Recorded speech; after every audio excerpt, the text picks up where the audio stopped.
Take the money, you pathetic waitress. You're too poor to deserve that pendant.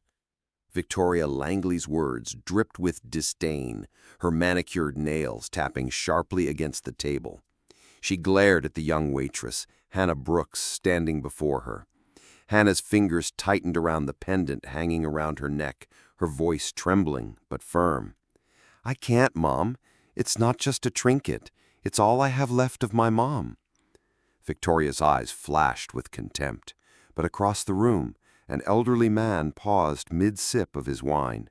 His gaze sharpened, intrigued. Who was this waitress, and why did that pendant stir something deep within him? Where are you watching from? Don't forget to like, subscribe, and stay tuned for more exciting stories. Victor Hale had once been a name that reverberated through the world of Chicago's elite. At 62, he was the mastermind behind Hale Tech, a tech empire that revolutionized global logistics with AI-driven precision. His penthouse gleamed above the city skyline, and his wealth was a fortress. But even the mightiest fortresses crumble. And for Victor, the downfall started with a merger, a high-stakes deal with Horizon Enterprises, a company that promised to take Hale Tech to untouchable heights. Victor had entrusted the deal to his longtime CFO and friend, Marcus Reed. Marcus, with his easy charm and sharp mind, assured Victor that the deal was flawless. But it wasn't. Horizon was a facade built on fraudulent accounting and predatory practices. When it imploded, it dragged Hale Tech with it, stock prices plummeting, investors fleeing, and lawsuits stacking up like wreckage in a storm. But the final blow came when Victor discovered Marcus's betrayal, millions siphoned into offshore accounts. Victor confronted him, only to find Marcus had already vanished, leaving behind a mocking note that read, "You always trusted too easily." The betrayal shattered Victor's empire. His board ousted him, the media branded him a failure, and his once massive fortune evaporated. He traded his penthouse for a crumbling one-bedroom apartment on Chicago's South Side, where the walls groaned and the heat flickered. Alone, with his wealth gone and trust shattered, Victor spent his nights replaying Marcus's betrayal. The financial ruin was crushing, but the loss of trust hurt far more deeply. One rainy November evening, Victor wandered into Rosie's Diner, a faded sanctuary at the edge of the city. The bell above the door jingled weakly as he stepped in, his soaked shoes leaving trails on the linoleum. He ordered a black coffee, the cheapest item on the menu, and sat at a corner booth staring into the dark liquid. It was all he could afford.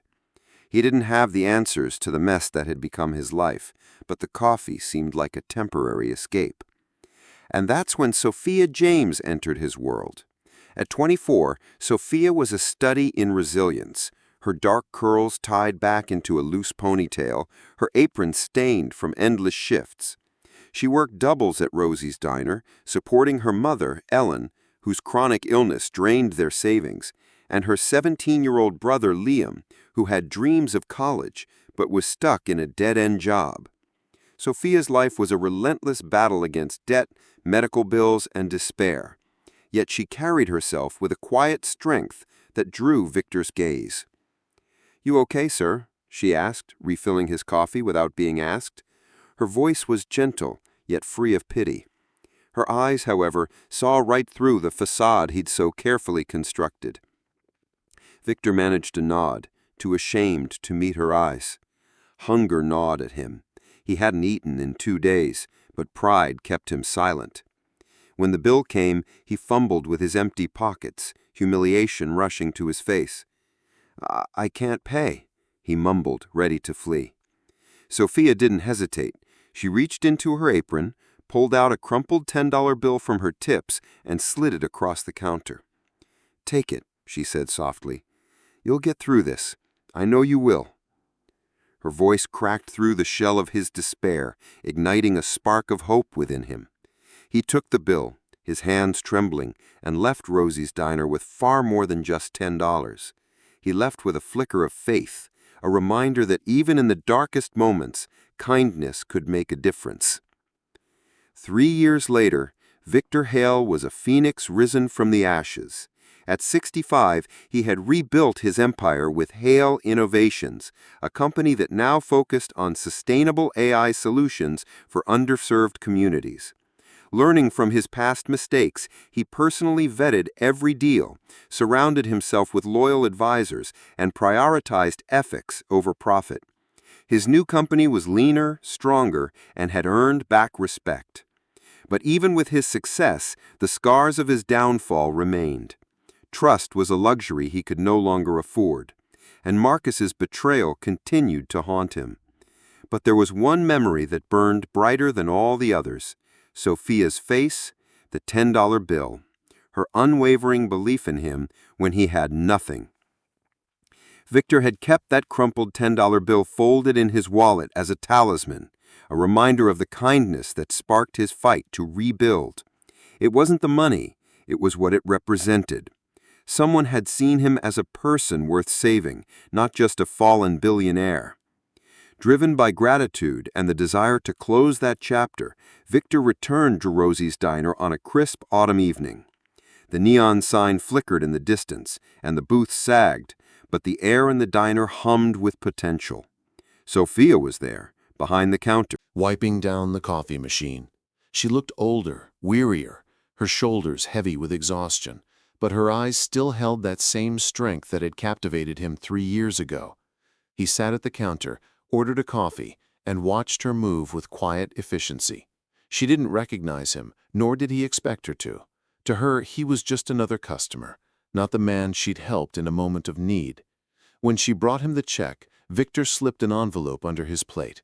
Inside was $10,000 in cash, along with a note. "You changed my life. Now let me help change yours. Come to Hale Innovations tomorrow. There's a place for you there." Sophia found the envelope after Victor left. Her breath caught as she counted the bills, her hands trembling. $10,000 could pay her mother's medical bills, cover rent, and give Liam a chance at college. But the note confused her. A job offer from a stranger? She vaguely remembered the man from 3 years ago, but the details were blurred by countless shifts and faces. Who was Victor Hale, and what did he want from her? Sophia's life was fragile, a house of cards. One gust of wind could send it all tumbling down. Her mother's illness drained every penny, Liam's college dreams slipping further away, and Sophia's own aspirations buried under bills and exhaustion. The $10,000 was a lifeline, but accepting it felt like betraying her pride. She'd survived without handouts before. Could she really start now? The job offer puzzled her even more. Hale Innovations was a world of glass towers and power suits, far removed from the greasy counters of Rosie's Diner.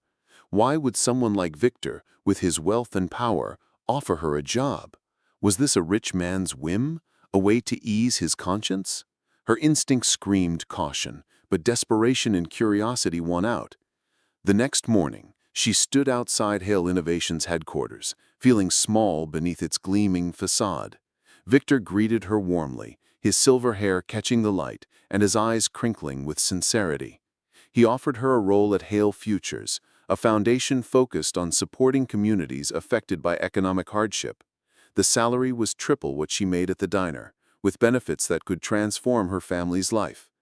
"I don't understand," Sophia said, her voice edged with skepticism.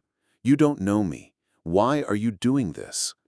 Victor's smile faltered slightly, sadness creeping into his expression. "3 years ago, you gave me $10 when I had nothing.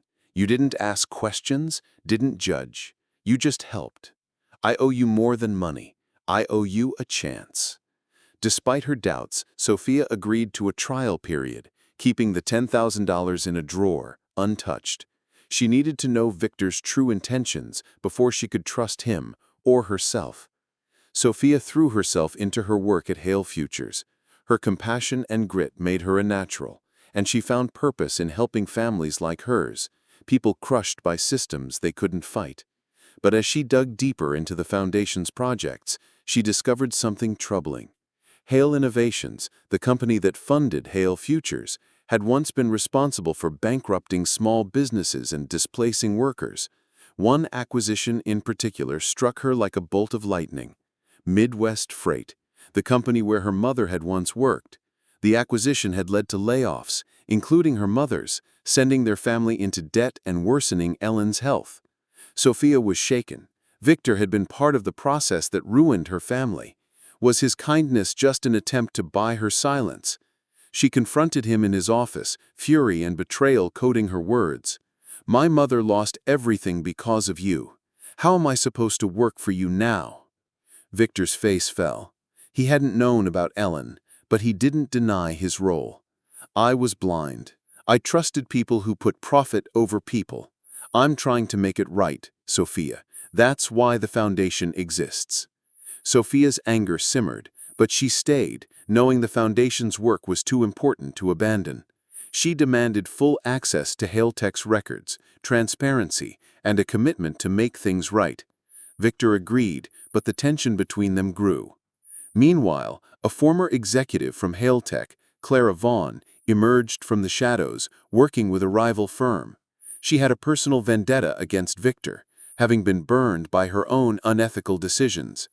Clara was quietly feeding information to Shadowwet, a hacker group, trying to discredit Hale Innovations. Sophia's brother, Liam, angry over the past, got involved with Shadowwet, thinking he could expose Victor's dark secrets. As tensions built between Sophia and Victor, the story broke just days before the Foundation's annual gala. The allegations were severe, and donors began to pull out. The gala became their last chance to save Hale Futures. At the gala, Victor took the stage, admitting his mistakes and promising a better future. Sophia stepped forward, acknowledging her family's pain, but standing by the Foundation's work. In a stunning moment, Liam appeared, admitting his mistake and apologizing for nearly destroying everything. The gala ended with a powerful message of redemption. Victor stepped down as CEO, naming Sophia as his successor. She would lead Hale Innovations with transparency and compassion, while Victor became her mentor. Years later, Sophia stood at the grand opening of a Hale Futures Community Center. The foundation had transformed lives, offering education, jobs, and hope to thousands. As she caught Victor's eye in the crowd, she smiled, remembering that $10 bill. It wasn't just the money that changed everything. It was the belief behind it. That belief had rippled outward, shaping lives and legacies.